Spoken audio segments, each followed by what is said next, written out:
তোমরা তোমাদের ক্লাসে ফার্স্ট হয়েছো, very good job done, congratulations once again. আজকে আমরা সেশন থেকে যেটা দেখলাম যে একাডেমিক পড়াশোনার বাদেও তোমরা অনেক কিছু করতেছো, right? So that's very good. Last তোমরা অ্যাডভাইস দিবা, তোমরা যেসব জিনিসপত্র করতেছো ওরা কি করতে পারে, এরকম দু একটা অ্যাডভাইস। পড়ালেখার পাশাপাশি সবার বই পড়াটা খুবই দরকার, কারণ আদার্স যে হচ্ছে সাবজেক্টগুলো আছে ওগুলোতে সবগুলোতেই ক্রিয়েটিভ রাইটিং আছে, ওগুলোতে ম্যাক্সিমাম বানাই লিখতে হয়। তো ওই স্কিলটা ডেভেলপ করার জন্য সবারই গল্পের বই পড়া দরকার।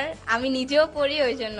ভোকাবুলারি শেখা খুবই বোরিং, সেন্টেন্সেস যেরকম আছে সেগুলো শিখলে কিন্তু মানে ইংলিশে আরো ডেভেলপ হয়ে যায়। যে কাজটা করতে ভালো লাগে অনেক, যেমন আমার ছবি আঁকতে ভালো লাগে, আমি যখনই ফ্রি টাইম পাই ওই কাজটা আমি করি, যাতে পরে পড়ার সময় যে আমার মাইন্ডটা রিফ্রেশ হয়, যে আমি পড়তে বসলে আমার পড়ায় মনোযোগ আসবে। তোমাদের প্যাশন যেটা সেই অনুযায়ী তোমরা তোমাদের এই দিনটাকে সাজিয়ে নিতে পারো। যেহেতু এখন এটা তথ্য প্রযুক্তির যুগ, তোমরা ভিডিও এডিটিং এর কাজ, এআই টুলস এর ব্যবহার এগুলোতে শিখতে পারো, তোমার নিজেদের লেভেলকে আরো উপরে তুলে নিয়ে যেতে পারবে।